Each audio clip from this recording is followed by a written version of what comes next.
রাজনীতিতে আছি এখনো। যে জাতীয়তাবাদী মানুষগুলোকে আমরা হারিয়েছি, আমি মনে করি এবং আমার বিশ্বাস যে এই রাজনৈতিক ব্যক্তিত্বদের বাদ দিয়ে শান্তিপুরের রাজনীতি বলুন, শান্তিপুরের মানুষের উন্নয়ন বলুন, শান্তিপুরের শান্তি বলুন, করাটা কিন্তু কঠিন কাজ এবং অসম্ভব। অস্বীকার করার কোনো জায়গা নেই। জয়ন্তদা যেটা বলছিল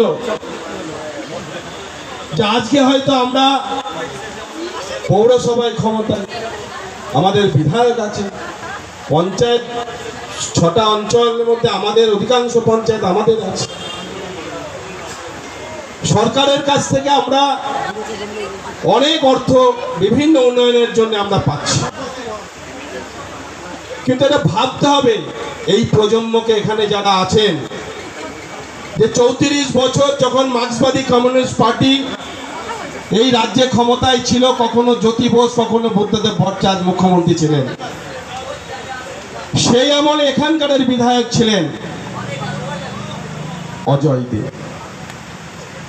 সেই আমলে 1 লক্ষ টাকার একটা উন্নয়ন আনা বিরোধী দলের বিধায়ক হওয়ার সঙ্গে খুব কঠিন কাজ ছিল সেই সিপিএম এর বামফ্রন্টের আমলে।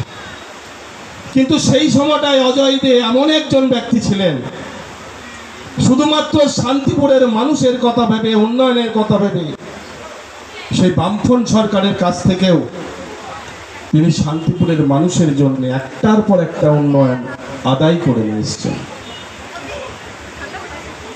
আপনারা সকলেই জানেন যে নদিয়া জেলা নয়, কয়েকটা জেলার মধ্যে প্রথম শান্তিপুরে ট্রেনের রিজার্ভেশন সেন্টার শান্তিপুরে অজয় দে করেছিলেন,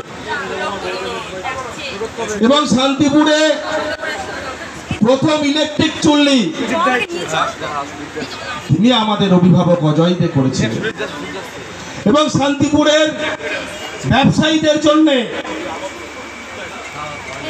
যাতে শান্তিপুরের অগ্নিসংযোগ রক্ষা করার জন্য আজকে আমাদের অদ্বৈত সড়কে দমকল কেন্দ্র অর্থাৎ ফায়ার ব্রিগেড আমাদের নেতা অজয় দে করেছিলেন।